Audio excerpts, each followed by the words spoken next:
How you feeling? You got John Riggs here. A little something called open cart surgery today. It is Teenage Mutant Ninja Turtles 3, the Manhattan Project, and I've been sitting on this for a little while here. Now, to be fair up front, this is a repro label in a repro case, but the game inside is legit. In hopes to get it working again, can we get it working? Well, I don't have a tech background or engineering degree, but I just love trying to get these games working again, just so we can get them out in the wild, because so many times you'll get a game and it's like, oh, it's broken. No, it's not. You just have to clean it.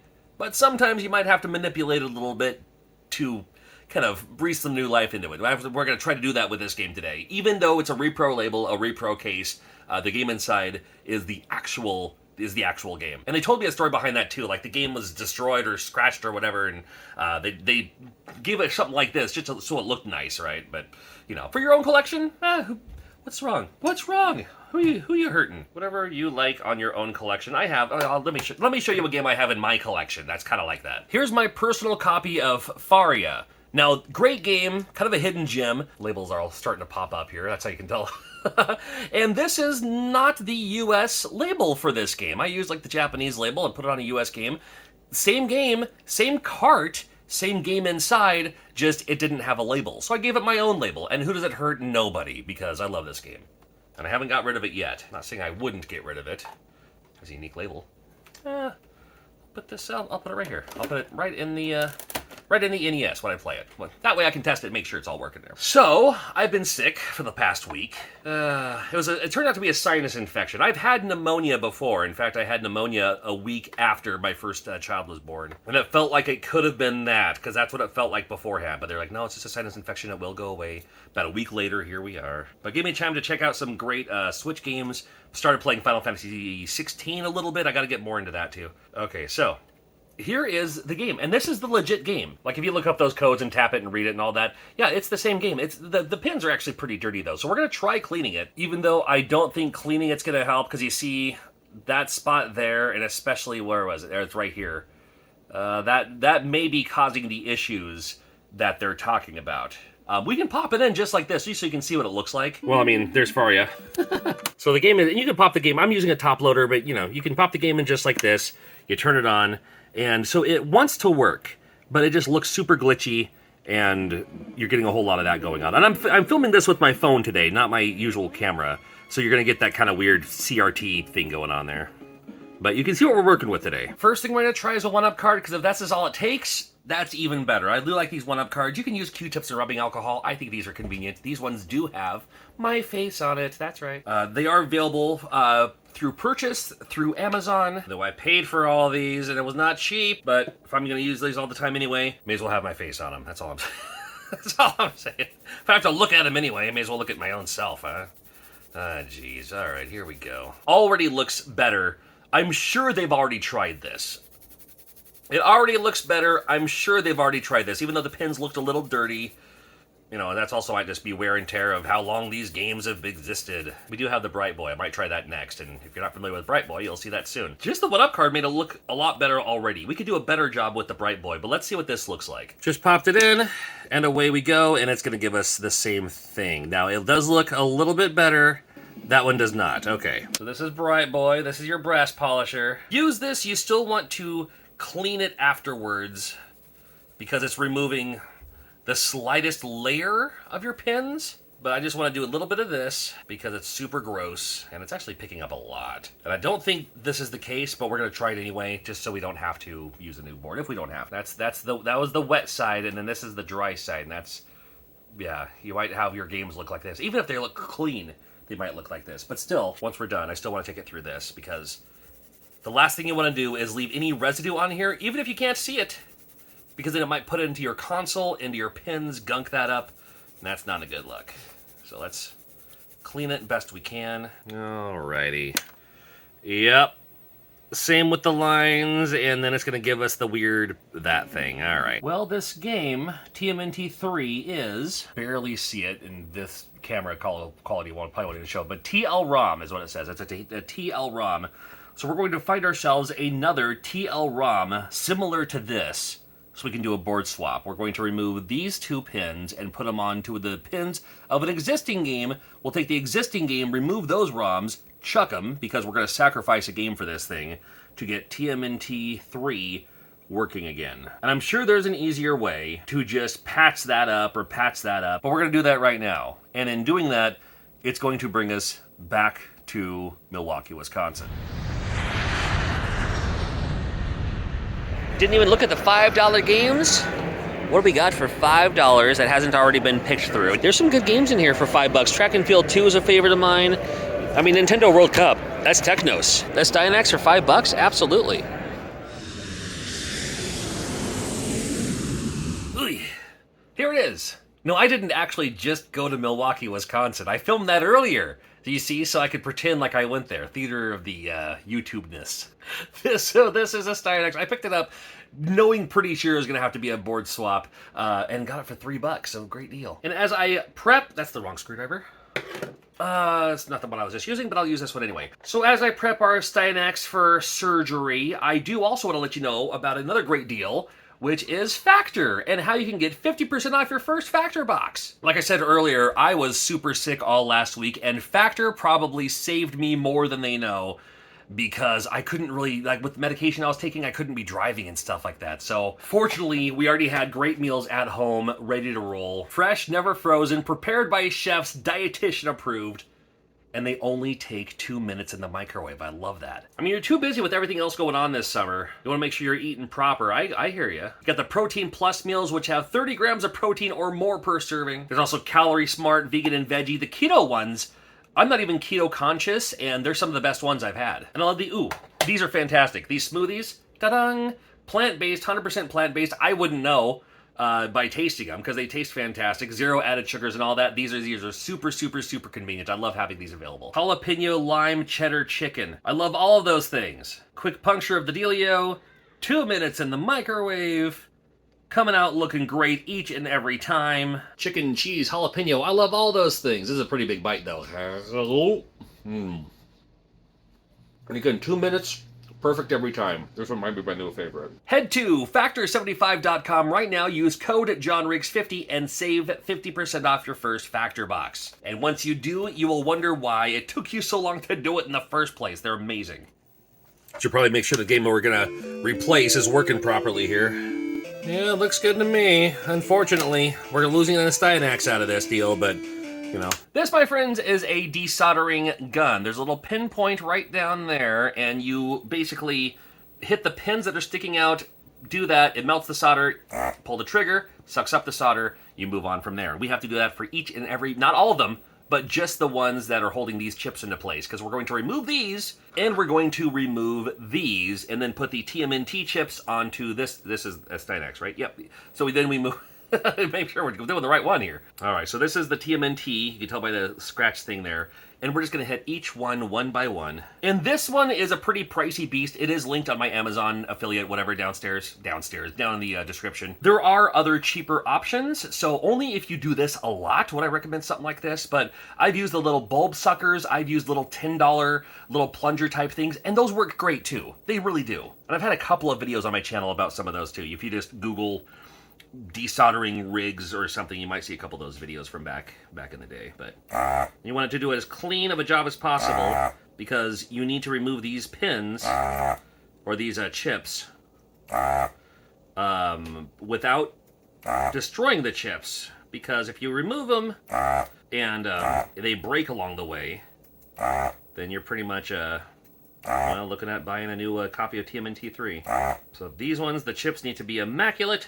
And then on the Dynax, let me do that one again. On a Dynax, the board needs to be perfect. Because if you don't get all of the solder around the pin and you try to pull it out, it might actually pull up the trace, the little, map-looking thing on circuit boards. You can pull up those traces too, and I've done that more than once. It's not a good feeling when you do. All right, so that's one down. Genesis games are traditionally very easy to take out. This one, can I use just my fingers? Probably not. Nope. I do have a device, a thing, and this is made to do that. You ever just add random sound effects? But these things are so close together, I may not be able to just do that, so maybe I can just try to... Yeah, it wants to come out here. That's nice. A little bit like that. Don't force it. Don't force it. Don't want it to. It'll just kind of end there. Woo! Put this somewhere safe. Ah! That's the PRG. So that's the PRG, and now we have to do the CHR. And CHR, for my radio friends, in the world of video game chips and stuff, Nintendo games does not count for contemporary hit radio. It stands for characters. It's like the game's graphics, basically. PRG is program, that's the game's code. Yeah, whatever. Okay. So, now we have this one, and it does tell you on the chip itself, PRG, CHR. So if you put them down, you're like, I don't remember which one's which, it will tell you. And this board, as far as Nintendo games go, they usually don't come out. I'm getting choked up just thinking about it. They usually don't come out that butter smooth. Usually they're in there. Because they've been placed and sat there for like 30, 40 years. That was a best case scenario for something like this. But usually it's a lot. Actually, we might see a little more of a stubbornness with the Steinax, because now we have to do the same thing. This thing was not working in the first place. You can chuck this. It doesn't matter. If you want to keep the CIC, if you want to keep the capacitor, I used to save all these just in case sometimes I needed an extra capacitor. I'll just use these ones, you know? Yeah, why not recycle them? You already have the parts that's laying around. Not recycle, reuse, I guess. Steinax, here we go. And then something to point out, which I didn't point out in the first place, was sometimes you can see it go on a little further, but there's the holes there. The chip's not big enough. Well, with this Teenage Mutant Ninja Turtle game, it does go all the way through. So even though there's nothing there, you'll at least have to suck the solder out of them. And that's just as easy because, you know, this thing will just heat up the solder around it. It'll just suck it right up.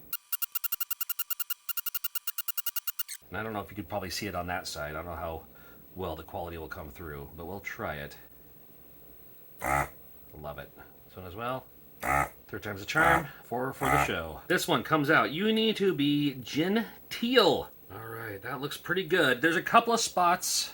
This one I'm going to throw away. I'm not going to need it, and I don't want it anywhere near me. Don't put it on the floor. You thought stepping on Legos sucked. Look, trust me. You put your heels into those at 2 o'clock in the morning. All right. There are, looking at it from an angle, there's a couple of spots where there's still some solder on the other side of the board. And I'm just going to take this and just kind of suck that up too, just so there's no... You know, nothing getting in the way, you know. And now the other side.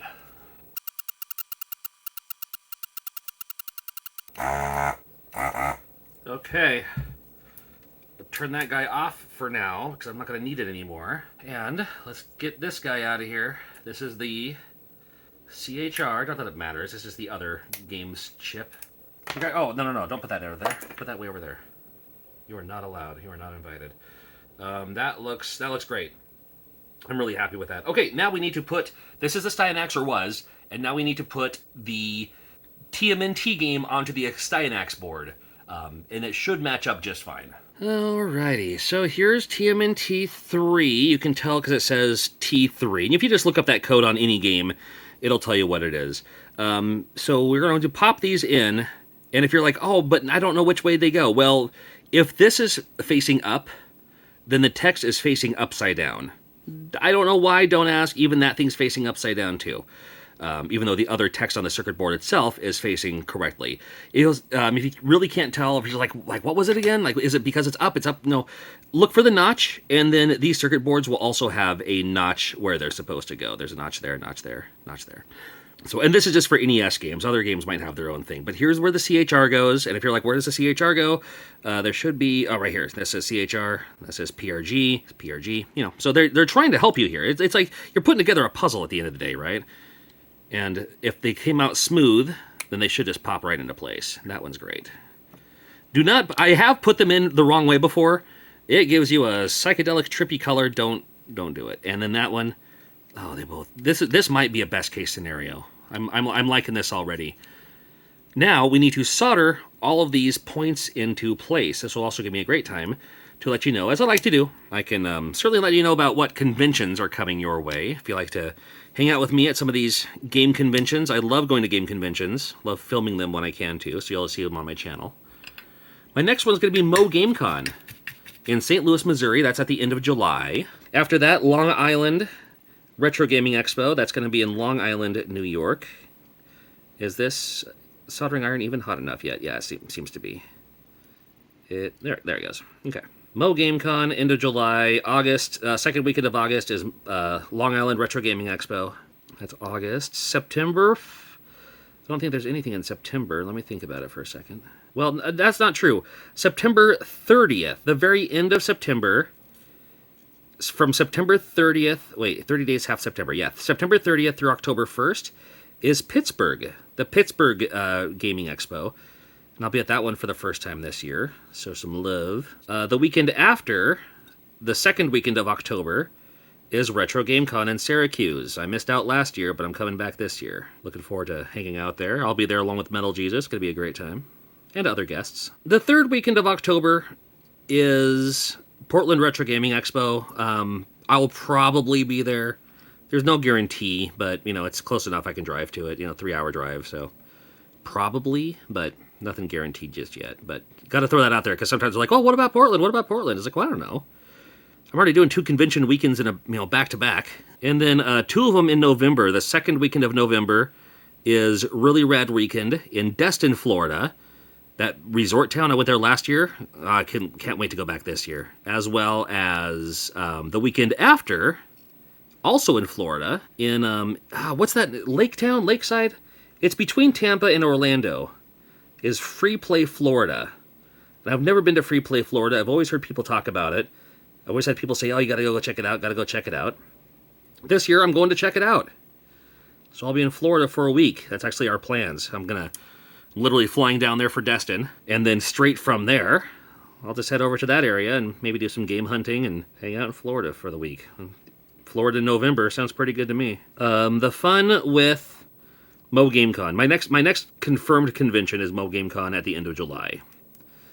And for that one, I'm bringing everybody. I'm bringing my kids and everything. So if you grew up with the channel, you remember them back when they were in elementary school. I mean, they're all in high school now. My oldest graduated.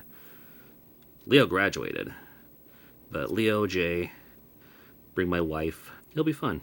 Always told them about the free zoo and the Ted Drews, the Emos Pizza, which we've ordered on Goldbelly a few times. And when it came up this year, I was like, you know what? Might be fun just to bring everyone. Usually just kind of show up by myself and hang out and, figure it out. But we'll make a little mini family vacation out of it, too. And then, of course, just do the convention. We'll be at the show with John Hancock at Mo Game Con. Warhorse, the wrestler, buddy of mine. Boogie will be there, too. And that being said, that's all soldered. Gonna clean the tip. That's not an innuendo. Really clean the tip. And now let's pop it in, keeping it on the same thing. This should be okay to hold. It's quite cool. It's actually not quite cool, but it does harden pretty quickly. Some good news. Well, that looks good. I'd call it a success. Come on now. Now again, the cart was repro, the label was repro. The board is a Styanax, but the game's chips, the CHR and the PRG, is 100% TMNT3, the Manhattan Project. Thank you for watching. Always new open cart surgery videos on the way.